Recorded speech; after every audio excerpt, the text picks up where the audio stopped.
આજે 26મો દિવસ છે અને ચેપ્ટરનું નામ છે જાદુથી આપણી બધી જ ભૂલોને આપણે વરદાનમાં બદલીએ. તો આ ચેપ્ટર એટલા માટે ઇમ્પોર્ટન્ટ છે કે આપણે રોજબરોજ કંઈ ને કંઈ ભૂલ તો કરી જ લેતા હોઈએ છીએ, અને એ ભૂલને નુકસાનમાં ફેરવવાના બદલે આપણે જો એને વરદાનમાં બદલી શકીએ તો આનાથી વધારે કોઈ જાદુ જ ના હોય. જ્યારે નાનું બાળક સાયકલ ચલાવતા શીખતું હોય, એટલે કે આપણે બધા જ્યારે સાયકલ ચલાવતા શીખતા હતા ત્યારે બધા જ ભૂલ કરતા હતા, બધા જ પડતા હતા, બધાને તકલીફ પડતી હતી. પણ એ સાયકલ ચલાવવાનું જે કાર્ય હતું એમાં જે પણ કંઈ ભૂલો થતી હતી એને માટે આપણે એને છોડીને બેસી નહોતા જતા. પ્લસ આપણે આપણા બાળકોને પણ જ્યારે સાયકલ શીખવાડતા હતા ત્યારે પણ એ લોકોથી ભૂલ થાય કે પડી જાય તો પણ આપણે એને ઇગ્નોર કરતા હતા કે ભાઈ આ તો આવું તો થાય જ. તમારે કંઈક બી શીખવું હોય, તમારે આગળ વધવું હોય તો નાની મોટી ભૂલ તો થાય જ, અથવા નાનું મોટું નુકસાન તો થાય જ.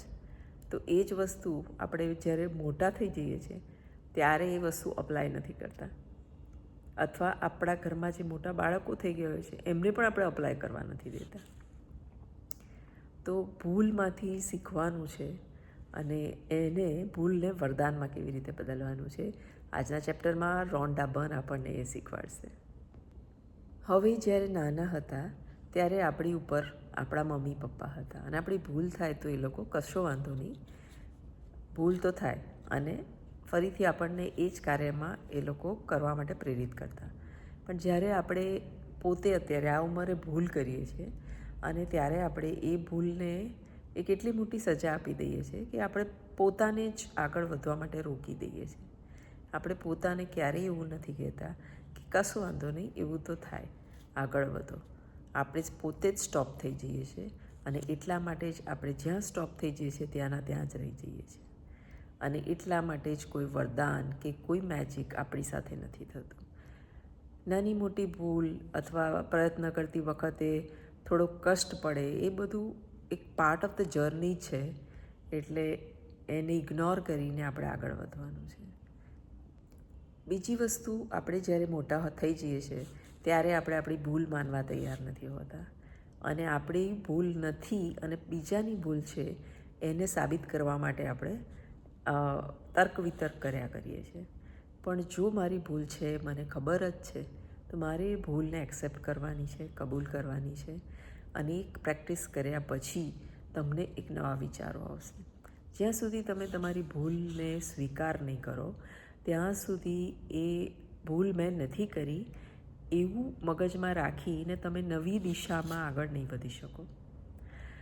પણ મેં એ ભૂલ કરી છે, હું સ્વીકાર કરું છું, કબૂલ કરું છું, તો પછી એ ત્યાં સ્ટોપ થઈ જશે અને તમને નવા વિચારો આવશે.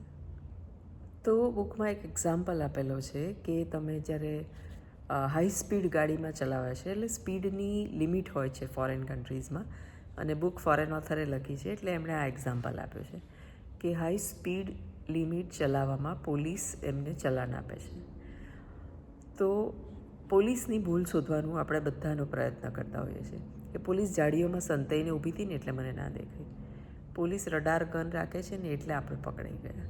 પણ તમે એ ભૂલનો સ્વીકાર નથી કરતા કે અહીંયા સ્પીડ લિમિટ છે, એનાથી વધારે તમે સ્પીડ કરી અને એટલા માટે પોલીસે તમને ચલાન આપ્યું. એ ભૂલને તમારે માનવાની છે.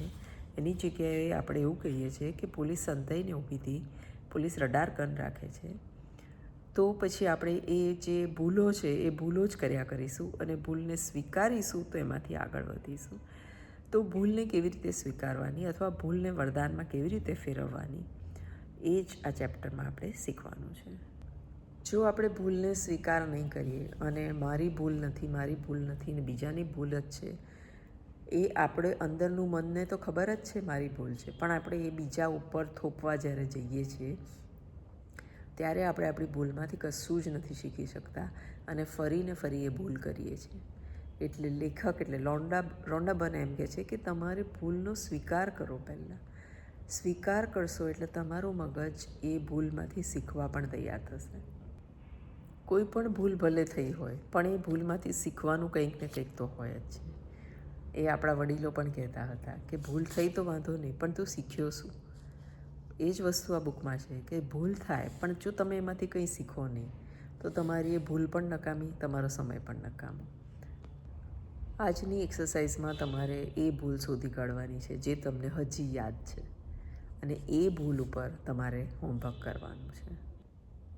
આમાં એક્ઝામ્પલ આપેલા છે કે કોઈ વ્યક્તિ ઉપર તમે ગુસ્સે થઈ ગયા હો, અથવા કોઈ વ્યક્તિને તમે આંખ વીંચીને વિશ્વાસ કર્યો હોય અને એ વ્યક્તિએ તમને દગો આપ્યો હોય, અથવા કોઈને બચાવવા માટે તમે જૂઠું બોલ્યા હો અને પછી તમે પકડી ગયા હો, અથવા તો તમે કોઈ એવી વસ્તુ લીધી હોય જે સસ્તી પડી હોય પણ પછી એ સારી ક્વોલિટીની ના નીકળી હોય. એટલે કોઈ પણ વસ્તુ, કોઈ પણ ભૂલ તમારીથી થઈ હોય એને યાદ કરવાની છે અને એને વરદાનમાં ફેરવતા શીખવાનું છે. તો અત્યારે જ તમારી કોઈ પણ ભૂલ યાદ કરી લો અને પોતાને પૂછો કે હું આ ભૂલમાંથી શું શીખ્યો અથવા શીખી, આ ભૂલમાંથી મને શું નવું શીખવા મળ્યું. જ્યારે આપણે આ ક્વેશ્ચન આપણે બ્રેઇનને કરીએ છીએ ત્યારે બ્રેઇન એનો આન્સર શોધવા માટે અંદર જાય છે અને આન્સર શોધે છે. આ ક્વેશ્ચન આપણે જ્યારે પૂછવાની પહેલી વાર શરૂઆત કરીએ છીએ ત્યારે આપણને આન્સર તરત નથી મળતો, એટલે 2-3 વાર તમારે પૂછવો પડશે અને પછી તમને આનો આન્સર મળશે. એટલે તમે પોતે જ આનો આન્સર તમારું મગજ તમને આપશે. તો હવે મેં જેમને સ્ટાર્ટિંગમાં કહ્યું હતું એ એક્ઝામ્પલ આપેલો છે કે જ્યારે પોલીસ તમને ઓવર સ્પીડિંગ માટે પકડે છે, વધારે સ્પીડથી ચલાવવા માટે પકડે છે, અને જ્યારે તમે પોલીસની ભૂલ શોધો છો એની જગ્યાએ તમારે એ જે ભૂલ છે એમાંથી તમે શું શીખ્યા એના 9 કે 10 આન્સર્સ અહીંયા લખીને આપ્યા છે, જે બહુ જ ઇમ્પોર્ટન્ટ છે. પ્લીઝ ધ્યાનથી સાંભળજો. પહેલું લખ્યું છે કે હું પોલીસ માટે કૃતજ્ઞ છું કારણ કે ઓવર સ્પીડિંગથી જ્યારે પોલીસે મને રોક્યો, પોલીસનો એમાં ઇન્ટેન્શન હતો કે હું સ્પીડિંગને લીધે મારી ગાડી ફરી ના જાય અને મને વાગે નહીં. હું પોલીસનો આભારી છું કારણ કે જે વખતે પોલીસે મને પકડ્યો ત્યારે મારું ધ્યાન ચલાવવામાં નહોતું અને બીજામાં જ હતું. હું પોલીસની આભારી છું કારણ કે મારા જે ટાયર્સ હતા એ બદલાવાના છે અને સ્પીડમાં ગાડીમાં ટાયર ફાટી જતા હોય છે. હું પોલીસની આભારી છું કારણ કે મને પોલીસે જે દંડ ભર્યો જે રીતે મને કાયમ યાદ રહેશે. હું પોલીસને આભારી છું કારણ કે મને ખબર નહીં કેવી રીતે એવો વિચાર આવ્યો કે હું પોલીસથી બચી શકીશ અને આ તે જ સ્પીડ ગાડીમાં હું આગળ નીકળી જઈશ. હું પોલીસ પ્રત્યે આભારી છું કારણ કે તે જ એટલે કે સ્પીડમાં ગાડી ચલાવવાથી જો કોઈ મને નુકસાન થયું હોત તો મારા પરિવારનું શું થાત. હું પોલીસનો આભારી છું કે એ લોકો દરેક આવતા જતા પર નજર રાખે છે, જેનાથી બધાના પરિવારો પોતાના પ્રિય માણસોની રાહ જોતા હોય છે અને તે સુરક્ષિત રીતે ઘરે પહોંચે છે. હું પોલીસ પ્રત્યે કૃતજ્ઞ છું કારણ કે તો એવું ઈચ્છે છે કે હું શાંતિથી ઘરે પહોંચી જાઉં અને જ્યારે દરવાજો ખોલું તો મારો પરિવાર મારી સામે હોય. અહીં ચેપ્ટર પૂરો થાય છે અને રોન્ડાબન એવું કહે છે કે તમે તમારા જીવનમાં જે ભૂલ હજી સુધી તમને મગજમાં હોય એના માટે આવી રીતે 10 વરદાન લખી કાઢો અને એ ભૂલમાંથી તમે બહાર નીકળો. કારણ કે ભૂલ એક સળગતા કોલસા જેવો છે અને એ સળગતો કોલસો જ્યાં સુધી તમે પકડી રાખશો ત્યાં સુધી દાઝ્યા જ કરશો. તો એ કોલસાને છોડવા માટે તમારે એવા 10 કારણો શોધી કાઢો જેના માટે તમે આભારી છો. અહીં ચેપ્ટર પૂરો થાય છે અને એક્સરસાઇઝમાં લખેલું છે કે જેમ કે આપણે રોજ સવારે ઉઠીને બ્લેસિંગ્સ ગણવાના છે, 10 એ તો ગણવાના જ છે. અને ત્યાર પછી તમારા જીવનમાં આવી કોઈ ભૂલ થઈ હોય એના માટે જે રીતે તમને આજે મેં ચેપ્ટરમાં સમજાવ્યું એ રીતે તમારે 10 વાક્ય એના પણ લખવાના છે. અને ત્યાર પછી તમારે રાત્રે સૂતી વખતે પેલો જે મેજિક પથ્થર લેવાનો છે, જે હાથમાં પથ્થર લઈ આખો દિવસમાં જે કંઈ સારું થયું હોય પથ્થરને કહી થેન્ક યુ કહેવાનું છે.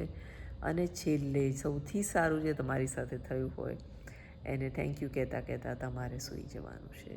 એટલે તમારું સબકોન્શિયસ માઇન્ડ આભારી રહેતું સૂઈ જશે, એટલે સવારે આભારી થતું ઉઠશે. તો ચેપ્ટરની પ્રેક્ટિસ નહીં કરીએ ત્યાં સુધી આપણી સાથે કોઈ જાદુ નહીં થાય. જો તમારી સાથે નાના મોટા કોઈ પણ જાદુ એટલે કે કોઈ પણ કામ તમારા આ એક્સરસાઇઝ બધી કરીને થયા હોય તો કમેન્ટમાં મને ચોક્કસ જણાવો. વિડીયોને જેટલો બને એટલો શેર કરો, હાઇપ કરો. બધા બહુ લોકોને આની જરૂર છે અને આપણું કામ ફક્ત શેર કરવાથી જો કોઈનું બની જતું હોય તો તમને તો એનો પણ લાવો મળવાનો જ છે. તો ફરી મળીશું એક નવી પ્રેક્ટિસ સાથે. ત્યાં સુધી આવજો.